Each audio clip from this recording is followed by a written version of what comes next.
बहुत दिनों के बाद हम लोग आज वीडियो सेशन में आने वाले हैं और आ भी गए।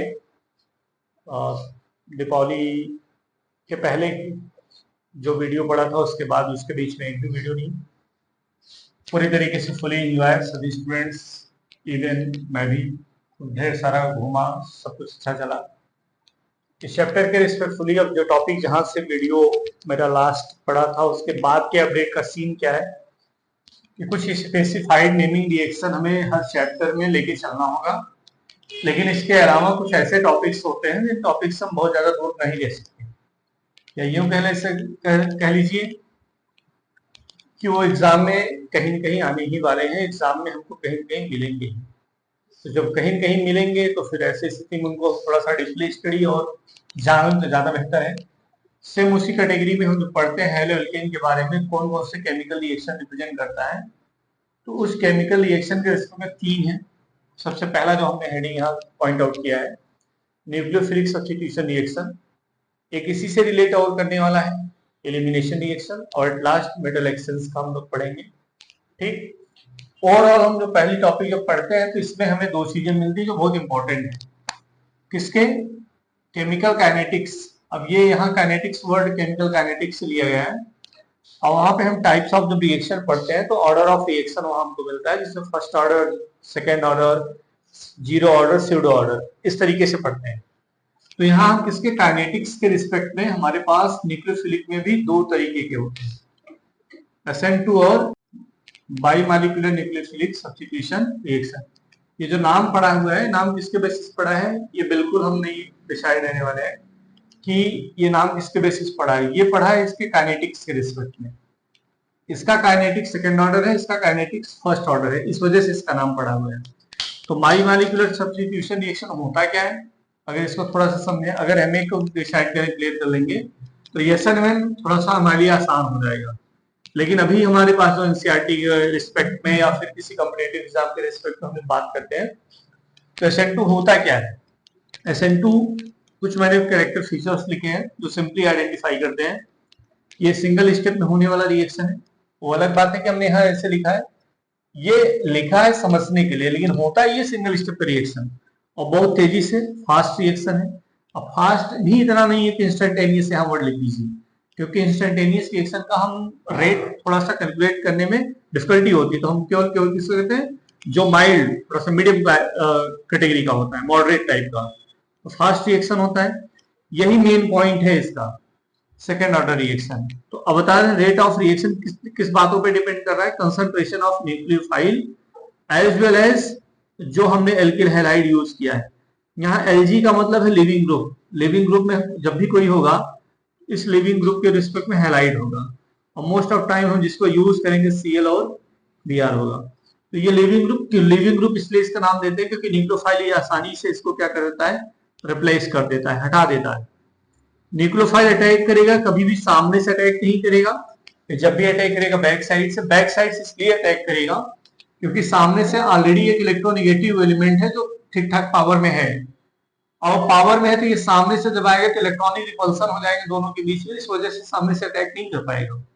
तो ये कहां करेगा, बैक साइड से अटैक करेगा। जब बैक साइड से अटैक करेगा तो इसीलिए इस पॉइंट को लिखा गया है nucleophile attack on back side. Inverted umbrella, जब ऐसा सीन क्रिएट होगा तो वहां ट्रांजिशन स्टेट बनेगा, लेकिन वो उल्टे छतरी जैसे स्ट्रक्चर दिखाई देने लगेगा, छाता हमारा उलट जाएगा इस तरीके से, और उसको बोलते हैं इन्वर्टेड। ट्रांजिशन स्टेट बनेगा। ट्रांजिशन स्टेट क्या होगा, बहुत शॉर्ट टाइम के लिए होगा, ऐसा नहीं कि लॉन्ग टाइम के लिए ऐसे पड़ा रहेगा, बहुत शॉर्ट टाइम के लिए होगा। और ये पॉइंट देखिएगा, कंसंट्रेट मैग्नीज, इसका मतलब होता है साइमल्टेनियसली।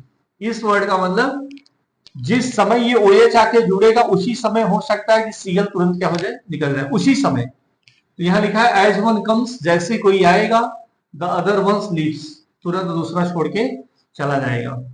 अब ये सिंपली मैंने कोई रिएक्शन लिखा है जिसमें मैंने मेथल ग्रुप को कंसीडर किया है, इसके साथ लगा है हैलाइड। तो पहला कंडीशन क्या फॉलो कर रहा है, बैक साइड से। तो एक पॉइंट पूरी तरीके से क्लियर हो गया, nucleophile attack on back side, पहली चीज। दूसरी चीज कि ट्रांजिशन स्टेट बन रहा है, मतलब जैसे जो पहला आ रहा है दूसरा भी उसी समय जुड़ा हुआ है, अभी निकलेगा, तो इसका मतलब ट्रांजिशन स्टेट क्रिएट हो रहा है। ये जो स्टेप है आप इस तरीके से सपोज कर सकते हैं, जैसे ये पूरे अम्ब्रेला का डंडी हुआ, छाता है और छाते का ये डंडे हैंडल वाला पोर्शन है, इसके पीछे ऐसे ये इस तरीके से लगा हुआ है पूरे छतरी का, और इसको हम मान लेंगे कि अपने आप में कोई ग्रुप, और हवा तेजी से चली तो हवा से तेजी से चलने की वजह से ये वाला पूरा पोर्शन जो आगे की तरफ था ऐसे उलट जाएगा, ऐसे हो जाएगा। जब ऐसे हो जाएगा तो इसी कंडीशन को हम बोलते हैं क्या है, इन्वर्टेड। तो हमारे पास कोई एल्किल हैलाइड है, एल्किल हैलाइड हमने क्लोरोमेथेन को लिया जिसको हेलोएल्केन कहते हैं, ये हेलोएल्केन sp3 हाइब्रिडाइजेशन रिप्रेजेंट कर रहा है। अब इधर क्या है हमारे पास, कोई न्यूक्लियोफाइल है। अब इसको देखेंगे थोड़ा सा, तो ये हमारे पास ये दो जो व्यवस्था है ये प्लेन पे है किसी, ये क्या है, ये वाला जो दिख रहा है ये ऑब्जर्वर के क्या है, अवे है, और ये ऑब्जर्वर के पास में है। तो ये हमें दिखा रहा है टेट्राहेड्रल पोजीशन पे। अब यहाँ ट्रांजिशन स्टेट क्या है कि OH जैसे बैक साइड से अटैक किया और Cl इसके साथ जुड़ा हुआ है, अब ये तुरंत उसी समय ये निकल जाएगा। तो neither bond nor bond form, या तो बॉन्ड यहाँ ब्रेक होगा और ना ही बॉन्ड टूटेगा। तो जो ऐसी स्थिति आ जाएगी उस कंडीशन में हम क्या बोलते हैं, इसको ट्रांजिशन स्टेट कहते हैं। और जैसे ही उस टाइम को मैंने यहाँ मेंशन किया है वर्ड फ्रैक्शन ऑफ टाइम, तुरंत क्या हो जाएगा, ये ऐसा स्ट्रक्चर कुछ बना लेगा जैसे एक उल्टे हुई छतरी की तरह स्ट्रक्चर दिखाई देने लगेगी, और उसी को बोलते हैं हम क्या, इन्वर्टेड अम्ब्रेला। ये जो रिएक्शन है इसी रिएक्शन को हम SN2 कहते हैं। अब इसमें ये कंडीशन काम करती है स्टेरिक हाइंड्रेंस। स्टेरिक हाइंड्रेंस के रिस्पेक्ट में क्या होता है कि मेथिल ग्रुप बड़े आसानी से, या कह सकते हो मोर रिएक्टिव इन SN2 रिएक्शन। तो ये क्या हो जाएगा, मेथिल सबसे फास्टेस्ट होगा SN2 में, और टर्शियरी हेलोएल्केन अगर है तो सबसे स्लोवेस्ट होगा। वो इसीलिए होगा क्योंकि वहां फैक्टर जो काम करने वाला है स्टेरिक हाइंड्रेंस का काम करने वाला। ये रिएक्शन इस तरीके से इन्वॉल्व है। एक बार रीसमराइज करते हैं क्या क्या SN2 के बारे में बताते हैं। SN2 के बारे में फर्स्ट थिंग इज दैट कि ये सिंगल स्टेप रिएक्शन है, इसका केमिकल काइनेटिक्स जो ऑर्डर है सेकेंड ऑर्डर है। फिर तीसरा चीज ट्रांजिशन स्टेट बनता है, फ्रैक्शन ऑफ टाइम के लिए इन्वर्टेड अम्ब्रेला लाइक स्ट्रक्चर दिखाई देता है, इन्वर्जन ऑफ कॉन्ट्रीब्यूशन इसको कहते हैं। उसके बाद इसकी जो हम बात करते हैं तो पहले यहाँ ऐसा कोई कंडीशन नहीं होता कि बॉन्ड टूटे फिर नया बॉन्ड बने, ये साइमल्टेनियस वन टाइम एक ही समय पे होने वाला प्रोसेस होता है। रिएक्शन फास्ट होगा इस बात की है, और इस तरीके से ये कुछ स्पेसिफाइड कैरेक्टर होते हैं जिनसे आसानी से SN2 को पहचान सकते हैं। SN1 इसके कंपेरेबल में थोड़ा सा डिफरेंट होगा। Thank you.